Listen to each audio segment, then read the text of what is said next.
नमस्कार बच्चों, आज हम पढ़ने वाले हैं अध्याय 2 जिसका नाम है बहुपद। और इस अध्याय में हम बहुपद के बारे में जानकारी प्राप्त करेंगे। सबसे पहले बहुपद को पढ़ने से पहले हमें कुछ बेसिक जानकारियां लेनी होंगी, जैसे चर, अचर, बीजीय व्यंजक किसे कहते हैं। तो ये सब पहले हम जानेंगे, उसके बाद हम बहुपद के बारे में बात करेंगे। तो सबसे पहली बात है चर।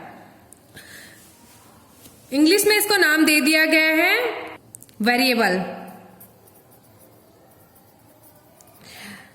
वेरिएबल्स किसे कहते हैं किसी भी बहुपद के अंदर? तो ऐसी राशियां जिनका मान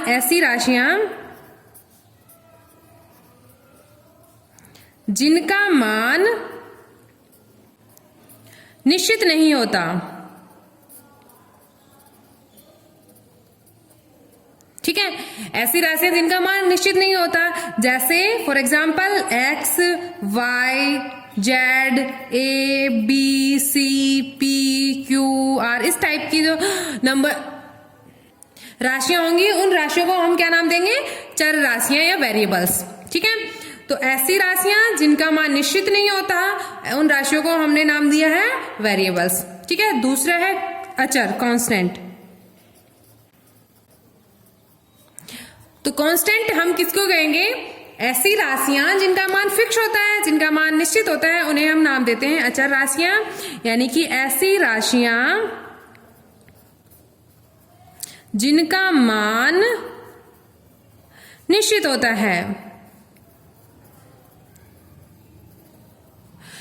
उन्हें हमने नाम दे दिया अचर राशियां। जैसे 2, 4, 10, 20, ये सारी फिक्स हैं कि अगर आपके पास 2 है तो अगर हम काउंट करेंगे, कोई चीजें आपके पास 2 दे रखी हैं और उनको काउंट करेंगे तो वो कितनी संख्या में होंगी? 2 ही होंगी। तो ये 2 चीजें आपको ध्यान रखनी है। चर वे राशियां जिनका मान निश्चित नहीं होता, अचर वे राशियां जिनका मान निश्चित होता है। उसके बाद आता है बीजीय व्यंजक।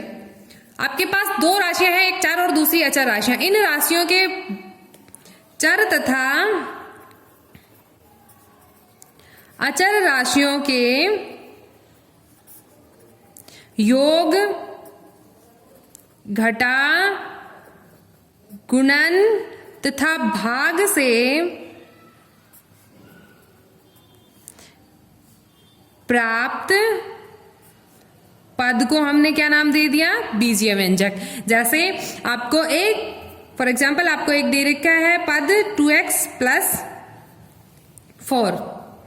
ठीक है, एक पद ये वाला है, एक पद ये वाला है। ये क्या है आपके पास? चर राशि है और ये अचर राशि है। इन दोनों का क्या है आपके पास? जोड़ दे रखा है।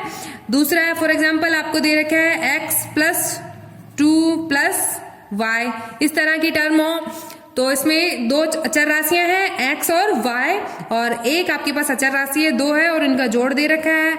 अदरवाइज आपको ऐसे दे दिए x/y, इस टाइप की दे दें, तो इन पदों को हमने क्या नाम दे दिया है कि ये क्या है? बीजीय व्यंजक है। चर तथा अचर राशियों के योग, घटा, गुणन तथा भाग से प्राप्त पद को हमने नाम दिया बीजीय व्यंजक। फिर उसके बाद आता है बहुपद। तो बहुपद एक तरह से बीजीय व्यंजक ही होते हैं। इसमें आपको सिर्फ ध्यान क्या रखनी है? 3 चीजें ध्यान रखनी है कि चर जो राशि है, चर राशि की घात क्या होनी चाहिए? पूर्णांक। चर राशि की घात पूर्णांक हो। ठीक है, दूसरी चीज, चर राशि है उसका गुणांक वास्तविक संख्या हो। चर राशि का गुणांक वास्तविक संख्या हो। और तीसरी चीज आपको ध्यान रखनी है कि पदों की संख्या क्या हो? सीमित हो। पदों की संख्या सीमित हो। तो इस तरह से हम किसी बहुपद को अगर निरूपित करना चाहें, जैसे आपको दे दिया x² + 3x + 4, ये आपको एक पद दे दिया, बीजीय व्यंजक है। अब हम सबसे पहले चेक करेंगे बहुपद ज्ञात करने के लिए कि चर राशि की घात क्या होनी चाहिए, पूर्णांक होनी चाहिए। पूर्णांक घात क्या होना चाहिए, तो यहाँ पे x एक चर राशि है और इधर इसकी घात 2 है और यहाँ पे इसकी घात 1 है, तो पूर्णांक घात हो गई। दूसरी चीज क्या है, चर राशि का गुणांक क्या होना चाहिए, वास्तविक संख्या। यहाँ पे x² का गुणांक 1 और x का गुणांक 3 दोनों वास्तविक संख्या है। दूसरे पदों की संख्या क्या होनी चाहिए, सीमित होनी चाहिए। 1 2 3 पद है इसमें, तो पदों की संख्या भी क्या हो गई, सीमित संख्या हो गई। तो इस तरह से हम किसी भी बहुपद को बता सकते हैं कि कोई हमें बीजीय व्यंजक दे रखा है वो बहुपद है या नहीं है। तो उसका निर्धारण 3 आधार पर करेंगे। पहली चीज क्या होनी चाहिए, चर राशि की घात पूर्णांक होनी चाहिए। दूसरी चीज, चर राशि का गुणांक वास्तविक संख्या होनी चाहिए। और तीसरी चीज, पदों की संख्या क्या होनी चाहिए, सीमित होनी चाहिए। फॉर एग्जाम्पल आपको एक पद दे दिया x की घात 3/2 प्लस 9, ये एक बीजीय व्यंजक आपको दे रखा है। अब आपको बताना है कि ये बहुपद है या नहीं है। सबसे पहली चीज, चर राशि की घात क्या है, यहाँ पे x की घात 3/2, ये एक पूर्णांक है, नहीं है, तो हम कह देंगे कि ये क्या नहीं है, एक बहुपद नहीं है। नेक्स्ट हम आते हैं कि बहुपद की घात, किसी भी बहुपद की घात कैसे निर्धारित करेंगे। तो बहुपद की घात ज्ञात करने के लिए आपको ध्यान रखना है कि दिए गए बहुपद में x या y में बहुपद दे रखा है, जिस भी चर में वो बहुपद दे रखा है, चर की अधिकतम घात लेते हैं। चर की अधिकतम घात ही क्या होगी, उस बहुपद की घात।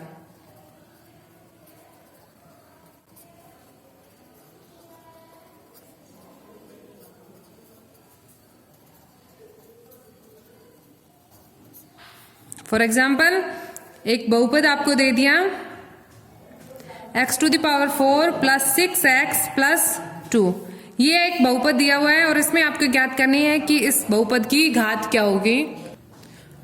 तो यहाँ पे हम सबसे पहले चेक करेंगे कि चार पदों की घात क्या क्या है। यहाँ पे x में ये बहुपद है, तो यहाँ x की घात कितनी है, 4 है। यहाँ पे x की घात 1 है, तो अधिकतम क्या हुआ, 4। अधिकतम घात कितनी है, चर की अधिकतम घात कितनी है, 4। अधिकतम घात बराबर 4, इसलिए इस बहुपद की घात क्या होगी,